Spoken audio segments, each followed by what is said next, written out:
Hello everyone and welcome to Bittersweet Theory. If my childhood has taught me anything, is that when life hands you a golden ticket, you have something that will change your life for the better or for the worse. That leads me to today's theory about the Polar Express. What if I told you that if you lose your ticket on the Polar Express, you have to stay on the train forever? For this theory, I was able to find a version of the kids' books written by Charles Van Allsburg. I was looking to see if the kids' book gave any more insight to the Polar Express train, how it got started, or some insight to the story. It didn't. The movie is an expansion of the book. So the kids getting the fancy life lesson tickets only happens in the movies and not the books. Once our protagonist gets on the train, he takes a seat, and it's not long before the conductor asks for his ticket. The boy looks confused, and then he is told to check his pocket, and the ticket appears. The boy hands him the ticket, and then this man goes to town punching holes in this ticket. I'm pretty sure that all the conductor does in his spare time is learn the inner workings of the hole puncher. He punches letters into the ticket as one word lesson that the kids need to learn before the end of their trip. I would think that he is doing this to keep the kids engaged by trying to figure out what the word says. This will make the kids want to hold on to their ticket to be able to find out what the word is. Now, the main point of this theory comes in when the girl in the pink dress, I'm going to call her that due to the fact that she has no name, nor do any of the characters in the books or the movies. So, girl in the pink dress leaves her ticket behind, and the protagonist, Blue Robe Boy, tries to return it and ends up losing the ticket. When the conductor and the girl come back, he asks her for her ticket. She says that she left it on her seat. Then the Blue Robe Boy learns that sometimes if you touch something that's not yours, you can end up messing things up. The Blue Robe Boy feels bad for that, and he tries to give her a ticket. Then the conductor tells him that the tickets are non-transferable. This, along with the letters punched into the tickets, confirms that each ticket is unique to the passenger.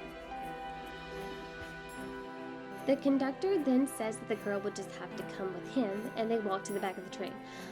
Now I have no idea why they had to walk on top of the train to get to the front of it, other than for the Blue Robe Boy to follow them so he can meet the hobo. I mean, it just makes no sense as to why you walked on top of the train to get to the front, but walk through the train's carts to get back. Just walk through the train carts to begin with. Either way, I digress. When Blue Robe Boy gets to the front of the train, we see something interesting.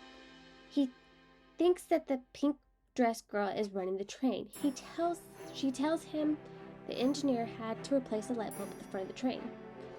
Then she starts to telling him everything the engineer told her about the train. This leads me to believe that if you lose your ticket on the train, you are forced to work on the train for the rest of your time as payment for the trip to the North Pole. If you have to pay off your ticket, how much would it cost? To answer this, we need to find a date so we can base the price of the tickets. So, to do this, I started off by finding out what type of train the Polar Express is. That would give us a starting point of when the train was built. The Polar Express was inspired by a Perry Marquette 1225. That train was made in 1941. For a long-distance train ride in 1941, it would cost around $197, which would be about $4,146.74 today. So, if the rate of pay was to be the same from 1940, because I'm assuming Santa Claus does underpay his staff and is more worried about Christmas than keeping up with the minimum wage rate, that means that the train conductor would make around $1,368 per year. So, that means that he would have to work all year long without using any of the money for around 4.5 years to pay off the ticket.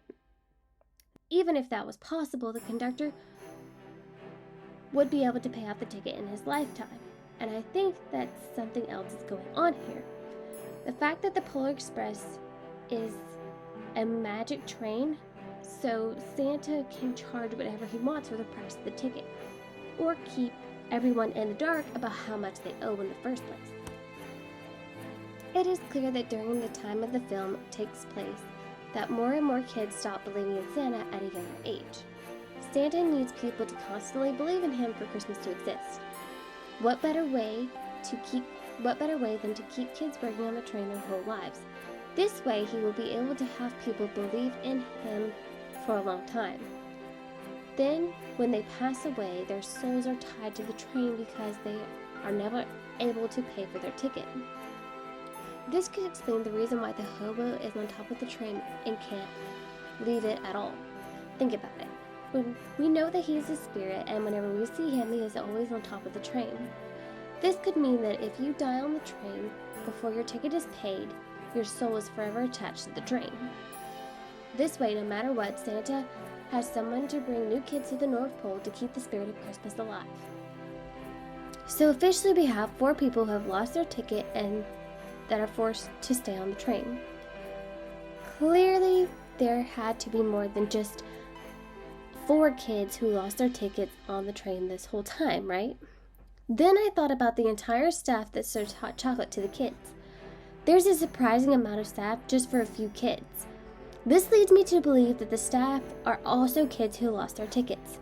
That would mean a lot of kids have lost their tickets over the years. Then, that means Santa has more kids believing in him and Christmas for a longer period of time. So, if you ever find yourself on a magical train with Tom Hanks, be sure to hold on to your ticket. Thank you everyone so much for watching. Don't forget to like and subscribe, and until next time, it has been bittersweet.